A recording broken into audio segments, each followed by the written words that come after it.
السلام عليكم، عاملين ايه؟ يا رب تكونوا بألف صحة وبألف خير. مساء الفل أو صباح الفل على كل واحد بيشوف الفيديو. النهاردة معانا وصفة سهلة وبسيطة ومفيهاش أي تكلفة وب5 جنيه بس. أيوة، البتنجان ده أنا جايباه ب5 جنيه بس. يلا بينا نشوف الوصفة. نصلي كده على الحبيب عليه أفضل الصلاة والسلام، ونبتدي ونسمي بالله ونقول وصفتنا السهلة البسيطة. في اسهل من كده؟ نص كيلو بتنجان، اي نوع بتنجان بتفضليه. انا هنا جبت بتنجان عرايس وقطعته حلقان زي ما انت شايف. شوية مية من الحنفية عادي خالص، وشوية ملح. حلو الكلام، معلقة ملح كبيرة. وحطيت فيها البتنجان طبعا بعد ما غسلته وخليته نضيف طبعا، وقطعته حلقان كده متوسطة، وحطيته في المية. هسيبه لغاية اما اعمل الكفر بتاعه. الكفر بتاعه مفيش بيض، مفيش عذاب، كله توفير في توفير بأمر الله.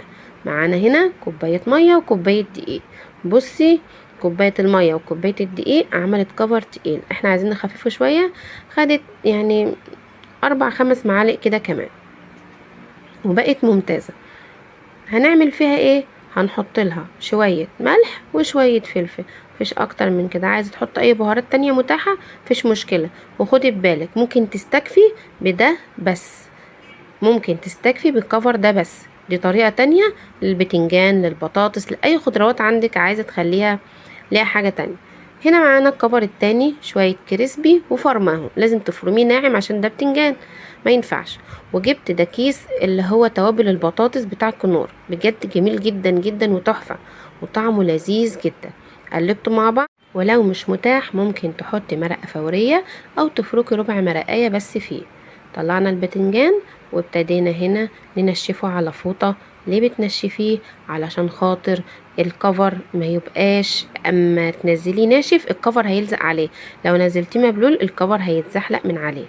تمام كده تمام. وممكن تاخديه كده زي ما انا عملته وتنزلي بيه في الزيت على طول، برضو مش هيشد منك زيت خالص. حلو الكلام. وانت بتشوفينا وبنبطن كده تنسيش تعملي اللايك الحلو بتاعك، وتقولي لي في التعليق بقى، عشان التعليقات دي بترفع كده الفيديو وبتخلي غيرك يشوفها، وبتشجعني ان انا انزل حاجات تانية كتير.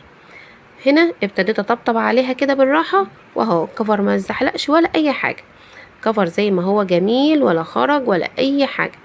حطيت كده من هنا لهنا وطبطبت طبطبة بسيطة، بقت جميل. خلص الكمية اهو، بسم الله ما شاء الله. مش كل الكمية دي طبعا، دي كده تلتها، لسه في قدها 3 مرات بسم الله ما شاء الله من نص كيلو بتنجان بس يا جماعة. اختبرت الزيت كده بكل بساطة ونزلت فيه. اللهم صل وسلم وبارك على سيدنا محمد. وابتديت انزل واحدة واحدة كده، وصدقيني ولا بيلزق ولا بيجراله حاجة، ولذيذ وسهل جدا جدا بجد. والله انا ما كنت متوقعة الطعم بتاعه، ما كنتش متوقعة طعمه كده خالص. اول ما يبتدي ياخد لون من تحت كده هبتدي اقلبه عادي خالص. وعلى فكرة مفيهاش مشكلة لو انتي ضعفت الكمية في الطاسة او اي حاجة. شايفين كمية الزيت؟ خليكم مركزين معايا، كمية الزيت قليلة حتى مش معدية العرض بتاع الشريحة، يعني زيت قليل اهو مش كتير، ومش هيشرب الزيت ده كله مع ان الكمية كبيرة. فزي ما انتوا شايفين ما شاء الله، ده ما تبقالوش كريسبي. الكريسبي طبعا كده بيجي ب5 جنيه من عند العطار، بيديك حبة كتار. فرمتهم واشتغلت بيهم زي ما حضراتكم شايفين. هقلي دول عادي زي ما انا وريتك اهو، وهتشوفي الاخر الزيت الباقي. بسم الله ما شاء الله، الله اكبر، اللهم صل على النبي. بصي ما شاء الله الكميه قد ايه، وسامعه صوت القرمشه، مقرمش من بره، جوسي من جوه، وناعم وجميل. مش هتشكي لحظه ان هو بتنجان والله وانت بتاكليه، طعمه بجد روعه. بالذات لو حطيتيله كمان كيس الكنور ده، او فركتي ربع مرقايه او فيجيتار ممكن على فكره. بصي بجد شكله روعة وشكله جميل، ومفيش احسن من كده بصراحة. توفير ب5 جنيه، يعني ب5 جنيه ايه، و10 جنيه تانيين، و5 جنيه بتوع الكريسبي كده 10 جنيه، يعني ما تكلفناش حاجة. ما شاء الله، الله اكبر. جربي الوصفة وقوليلي في التعليق هتعجبك ولا لأ، ولو بحرف علقي حتى لو بحرف. تمام. وهتشوفي التاني وهوريكي الزيت الباقي، واشوفكم في فيديو جديد ان شاء الله، واترككم في رعاية الله وحفظه وامان الله.